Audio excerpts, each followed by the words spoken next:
ჩემი აზრით ეს გარდაუვალია ეს ყველაფერი რა. დროის საკითხია, რამდენად მალე დაკენდება ყველა სახლზე მზის სადგური და სანამ ყველა მოსახლე მიიღებს ბოლომდე ამ ხელშესახებ ბენეფიტებს მზის სადგურისგან და მზის ენერგიისგან.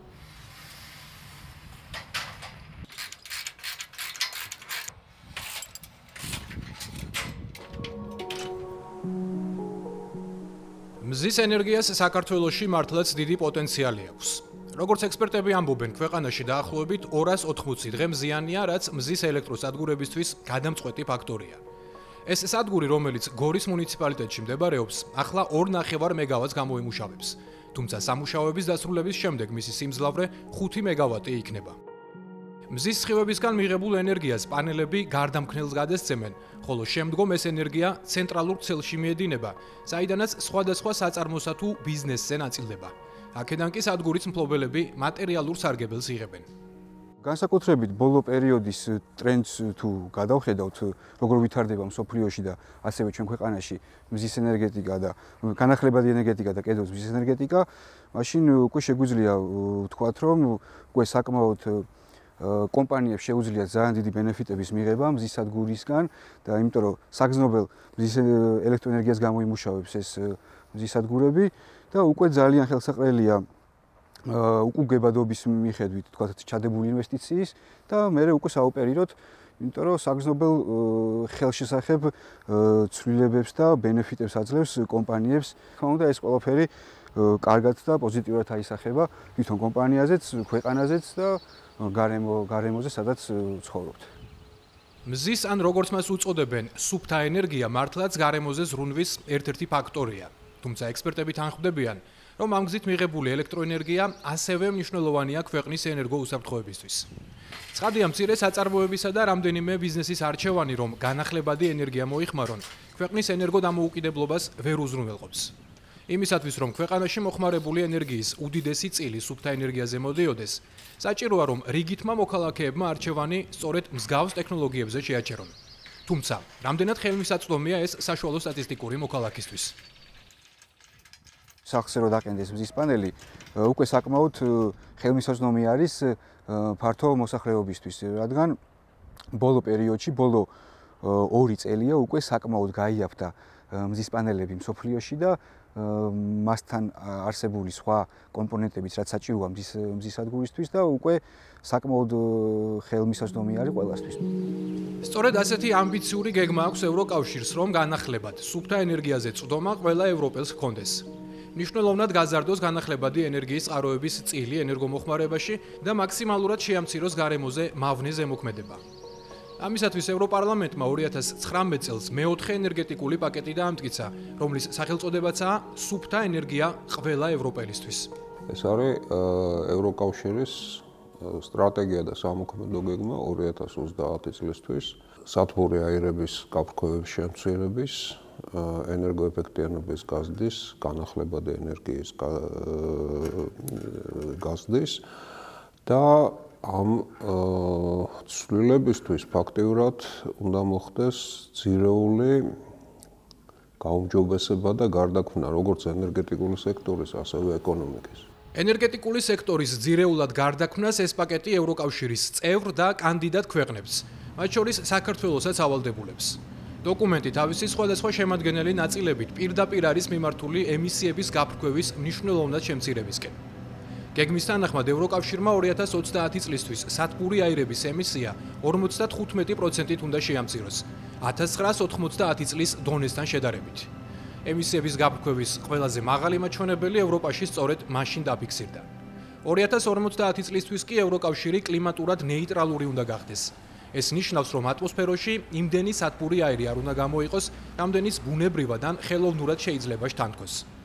ამ მიზნის მიღწევაში მნიშვნელოვან როლს თამაშობს ბიოდიზელის დანერგვა სატრანსპორტო სფეროში.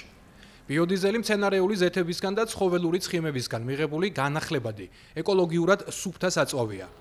ნავთობდიზელისგან განსხვავებით არ აბინძურებს გარემოს და არ გამოყოფს მავნე ემისიებს ატმოსფეროში. დღეისათვის ბიოდიზელი მიჩნეულია როგორც ერთ-ერთი ყველაზე ეფექტური და ეკომეგობრული ალტერნატიული საწვავი მსოფლიოში. 2017 წელს პირველი ბიოსაწვავის წარმოება გაჩნდა საქართველოში. ჩვენ ახლა ვიმყოფებით სწორედ ამ საწარმოში.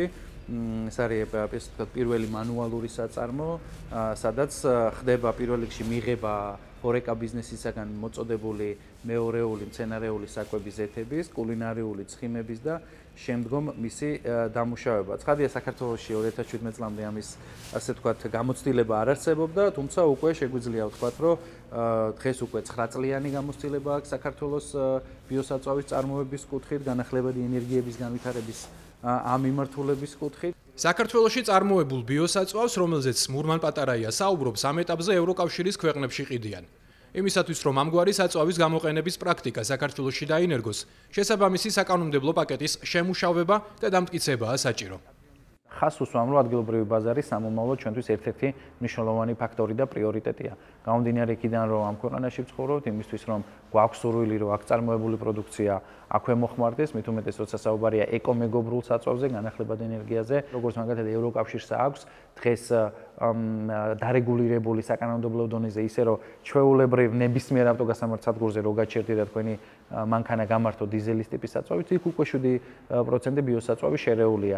ცხადია, ეს მიმართულება სწორედ საქართველოში ძალიან მალე უნდა დაინერგოს და დარწმუნებული ვარ, ამაში კერძო სექტორი და სახელმწიფოც აქტიურად, ასე ვთქვათ, გადადგამს ნაბიჯებს და აქტიურად აყვება ამ პროცესს. გვაქვს ამის მოლოდინი ბიზნესს, რომ უახლოესი 2-3 წლის ფარგლებში სრული ჰარმონიზება მოხდება, ასე ვთქვათ, ამ ნაწილის. მურმან პატარაია იმ დეტალებსაც გვიზიარებს, როგორ მოხდება ბიოსაწვავის პრაქტიკაში დანერგვა. უნდა შეირჩეს ერთი კონკრეტული მუნიციპალიტეტი, რომლის მუნიციპალურ ავტოპარკში მოხდება ბლენდირებული სახით ბიოსაწვავის გამოყენება და შემდგომ უკვე მისი წარმატებული პილოტირების შემდგომ კოპირება, ასე ვთქვათ, სხვადასხვა მუნიციპალიტეტებში. განახლებადი ენერგიების დანერგვა სატრანსპორტო სექტორში მეოთხე ენერგეტიკული პაკეტის მხოლოდ მცირე კომპონენტია. ევროკავშირის მიზანია გაერთიანებაში შემავალი ქვეყნების მიერ მოხმარებული ენერგიის 42.5% სუფთა ენერგიაზე მოდიოდეს. განსაკუთრებით პრიორიტეტული მწვანე ენერგიაზე გადასვლა ევროკავშირისთვის რუსეთის უკრაინაში ფართომასშტაბიანი შეჭრის შემდეგ გახდა. კლიმატის ცვლილებით გამოწვეულ პრობლემებთან გამკლავების პარალელურად, ევროკავშირი ცდილობს რუსულ გაზზე დამოკიდებულება მაქსიმალურად შეამციროს და არსებული გეოპოლიტიკური საფრთხეების ფონზე ენერგეტიკული დამოუკიდებლობა მოიპოვოს. ეხლა საქართველოს როგორც კანდიდატი ქვეყანა ამას ამ მიმართულებას და ამ გზას უნდა შეერთებოდა და მე საერთოდ არ მიყვარს სიტყვა ვალდებულება, ეს ვალდებულება კი არა, ეს არის შესაძლებლობა. ამ შესაძლებლობას კი როგორც მურმან მარგველაშვილი ამბობს, საქართველოს ხელიდან უშვებს, რადგან ევროკავშირთან გაუარესებული ურთიერთობების გამო რეფორმების განხორციელების საკითხი კითხვის ნიშნის ქვეშ დადგა. დახმარების ხელი იყო გამოწვეული ევროკავშირისგან, რომ მათთან ერთად წავსულიყავით ამ მიმართულებით. ეხლა ამ ახალ ვითარებაში და გარემოებებში როგორ იქნება და რა იქნება ჯერჯერობით ესეთი ნიშანი ჩანს, რომ გაჩერდა ბევრი დახმარების პროგრამა. პროცესი საკმაოდ ახალი იყო ჩვენთვის, გამომდინარე იქიდან, რომ არ ქონდა დაგროვილი ცოდნა და გამოცდილება. იმ საწარმოების წარმომადგენლებიც, რომლებმაც არჩევანი განახლებადი ენერგიების წარმოებაზე შეაჩერეს, ამბობენ, რომ ცოდნა, გამოცდილება და ფინანსური მხარდაჭერა სწორედ ევროკავშირისგან მიიღეს. ეს სადგური რომ გავაკეთეთ, ჩვენ მივიღეთ EBRD-სგან cashback-ი, ესე ვთქვათ, სესხით გავაკეთეთ ჩვენ პარტნიორებთან ერთად ეს სადგური და ესე ვთქვათ, EBRD-ის ხელშეწყობის ინსტრუმენტი იყო ეს cashback-ი ამ სადგურზე რა. ჯერ ავიღეთ სესხი, გავაკეთეთ ეს სადგური და მე პირდაპირ ამ პროექტის სესხს მოაკლდა ეს cashback-ები ამ სადგურზე. რომ მეკითხებიან რა არის თქვენი ამ წლების მონაპოვარი, მე ვამბობ რომ ცოდნა. იმიტომ რომ დღეს არიან საქართველოში ადამიანები, ჩვენი გუნდის წევრები, ვინც რა ვიცი 2-3 ადამიანი, ვინც იცის ბიოსაწვავის წარმოება საქართველოში. ცოდნა ჩვენი მეგობრებისგან, ჩვენი ევროპელი მეგობრებისგან მათი მხარდაჭერით მივიღეთ. ეს არის გერმანული გამოცდილება ძირითადად, ესპანური გამოცდილება, პორტუგალიური გამოცდილება ნიდერლანდებიდან, რომელსაც მუდმივად ვღებულობთ და ეს ყველაფერი პრაქტიკაში გვინდა ავსახოთ, რაც ახალი გადამამუშავებელი საწარმოს მშენებლობას ნიშნავს საქართველოში. ევროკავშირთან ასოცირების ხელშეკრულების ფარგლებში გასულ წლებში საქართველოს ენერგეტიკის სექტორში არაერთი რეფორმა განახორციელა. სწორედ ამ ცვლილებებმა მისცა მოქალაქეებს შესაძლებლობა მზისგან მიღებული ენერგიის საკუთარი მიზნებისთვის მოხმარების გარდა ფინანსური სარგებელის მიეღოთ. ეს მას შემდეგ გახდა შესაძლებელი, რაც ქვეყანაში ნეტო აღრიცხვის სისტემა დაინერგა. მომხმარებელს შეეძლო საკუთარი სახლის სახურავზე თუ ეზოში გამოიმუშავა ენერგია ნაწილი მოეხმარა მას და ნაწილი გაეშვა ქსელში და წელიწადში ერთხელ ენერგოკომპანიები ახდენდნენ ჭარბად მიწოდებული ენერგიის ანგარიშწორებას. ანუ ენერგია იქვითებოდა ენერგიაზე.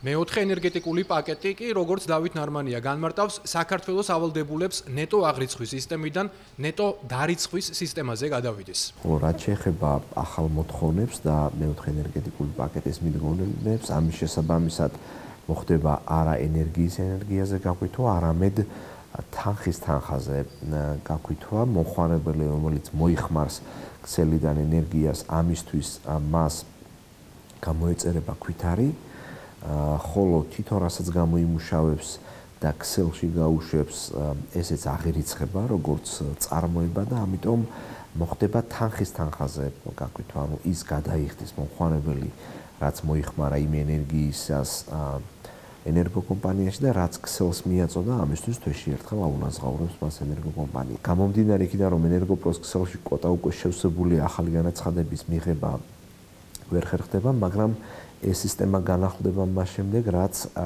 ნეტო აღრიცხვის სისტემიდან ნეტო დარიცხვაზე გადავალთ, ანუ მას შემდეგ, რაც საქართველოს პარლამენტი მიიღებს კანონშეცვლილებას და ჩვენ დავამტკიცებთ იმ ახალ წესს, რომელთაც იქნება გაწერილი ეს დეტალური პროცედურები.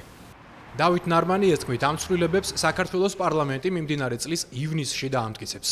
ეხლა არის რამდენიმე საკანონმდებლო ინიციატივა, რომელიც უკვე არის მომზადებული და იმედია ეს დამტკიცდება და მაინც იქნება წინ გადადგმული ნაბიჯი, მაგრამ ხაზი უნდა გაუსვათ იმას, რომ ამ ყველაფრის განხორციელებას სჭირდება პოლიტიკური ნება და რესურსები. დამტკიცებული არის შარშან ივლისში საქართველოს ენერგეტიკის და კლიმატის სამქმედო გეგმა, რომელშიც არის ჩაწერილი, რომ 2030 წლისთვის საქართველოში ენერგეტიკულ მოხმარებაში განახლებადი ენერგიის წილი უნდა იყოს 27.4%.